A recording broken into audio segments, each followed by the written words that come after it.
So, ultimately the motivation is just, I've been lucky that I've been able to work in large companies and small companies in different parts of the world. And ultimately I've always been most inspired and most in passion when I've been at a small company. So when you kind of see the contrast between the two, that helped me quite a bit. I just love working in a place where 100% of what you do is in service of selling to a customer or building a product.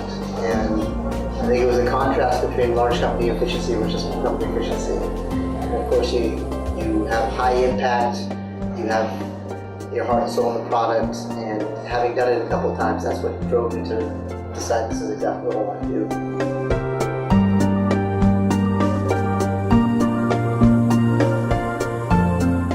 do. Small companies,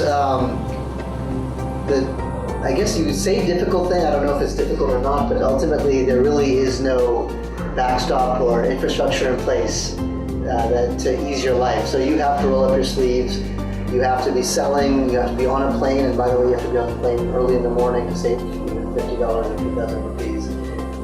So you're doing in all the luxuries in life. At the kind of edges can become a little bit more challenging and stressful and strenuous, but that's it. Like I said earlier, I think when everything you do is in service of actually going out for a deal or building something or launching and scaling a business, you kind of don't mind it. So that's been the biggest challenge, and ultimately that's actually the challenge I find when people come into a startup. They don't get quite adjusted. They're used to longer time frames, sitting down for a month or two and trying to understand the landscape, putting stuff on PowerPoint, and that's just not the culture of our company. You have to very quickly roll up your sleeves, get down to it, and either do something of value for the company.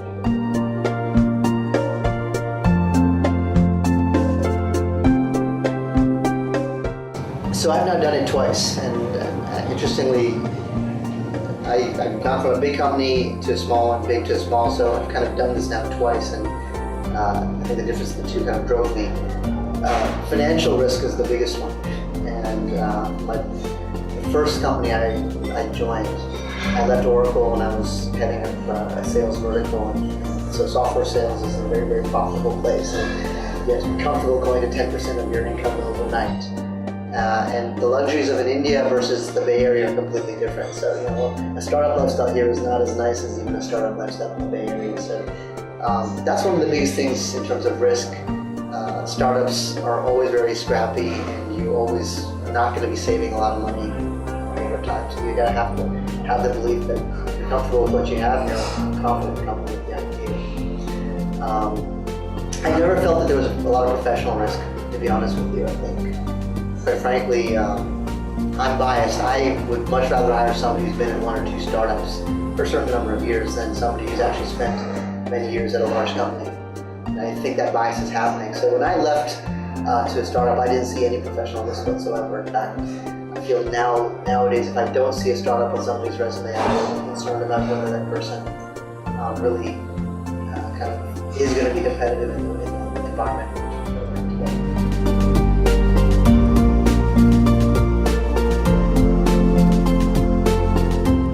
Failure is something you have to get used to, both at a macro level and a micro level. I think ultimately the experience and confidence is the most important thing. So obviously you have to believe in your idea and believe in the market. Failure will happen, but it's actually the most instructive thing as long as it doesn't happen too much. But if you actually understand what goes wrong in any deal or in terms of a market or in terms of a competitor or even from a previous company, the key is to learn from it, to have the confidence that you think you figured out what you should have done, and actually now that's going to give you a competitive advantage. A lot of the business strategy of Ezetap was based on all of the learnings that me and my co-founder had from our previous two companies, which were pioneers but ultimately didn't succeed. And I think we've actually incorporated that into the strategy here. And quite frankly, I think we accelerated up the learning curve much, much faster in a very hot space.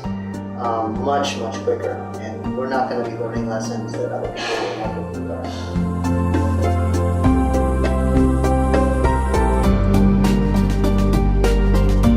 Quintessential day in the life of a startup founder. Well, basically there's no start and end to the day. So I think I go to sleep, I dream, and think about two things. I think about my family and I think about the company. And actually there's really no divergence between the two. Wake up, with my family, my kids. I've got 2 young kids. I put them out the door, but I have calls starting pretty early. Once my son's out the door on the way to school, that's when the day starts. We're a small team, but actually we are a multinational team business.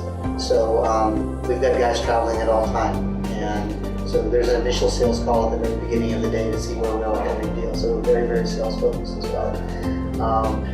So deal starts with what everybody's doing for the day in terms of getting business, making sure customers are successful. That's the call that starts at 9 a.m. in the morning with everybody in the team attending it.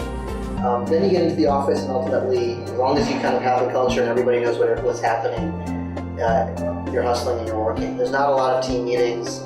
The engineers are off coding and solving problems. Our customer success team is out in the field. There's a lot of phone calls between the team over the course of the day, basically keeping track of statistics, metrics, any issues that pop up, sales calls. And that's it pretty much till we go to sleep. I go home, have dinner with my family, put them to sleep, and then catch up on email at the end of the night and start over again.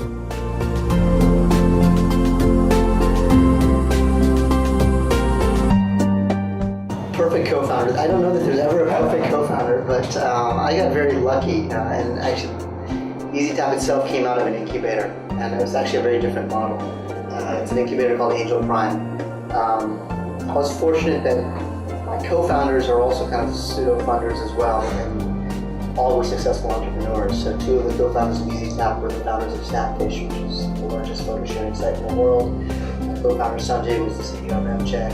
I know him from there. So we actually started off with a very core team of people who were all entrepreneurs, who all actually got along well, who all are inspired by building something big.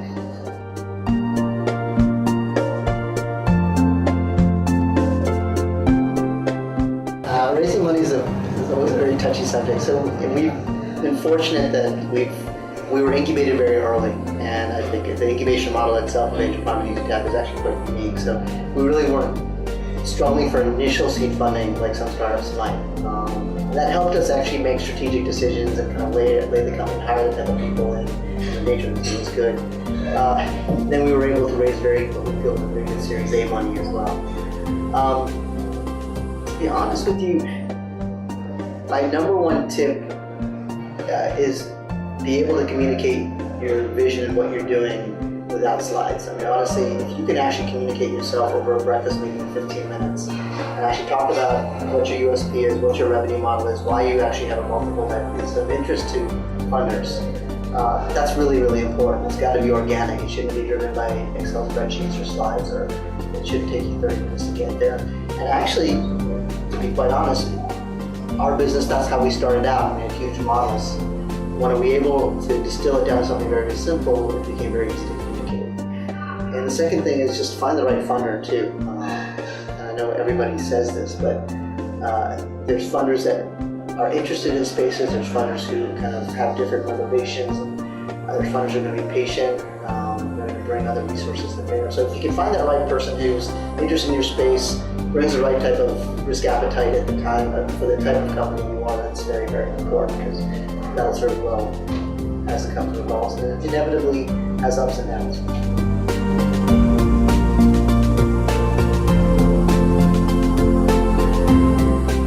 Passion every single day, knowing that you're actually, every single thing that you're doing is working towards something big and impactful. That's the number one thing. That's the thing that gets me up every single morning. Solving a big problem and being passionate about kind of every single victory that's out there.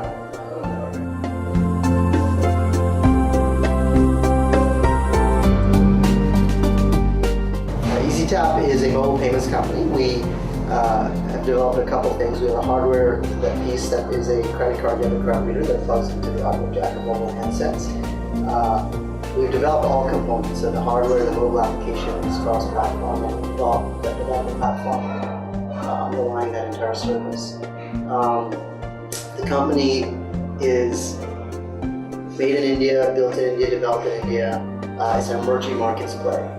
Part of the thesis of Ezetap is not to just replicate kind of a credit card payment or copy a US or European business model. In fact, quite the opposite. We believe that emerging markets are different. We believe that 60% of success is going to be driven not by the product or the solution, but actually by your unit economics, your execution, your strategy, your understanding of the consumer, and your partnerships. And as such, it's actually extremely defensible from almost anyone who hasn't gone through the rigor of building a business from the ground up in a country like India. We've launched in Kenya, and we're actually, through our partnerships, going to start launching and scaling outside of India. We're live. All of our customers are actually, by most metrics, very, very successful. That's put us in a position now to actually start scaling the business, and our Series A funding is going to help us do that.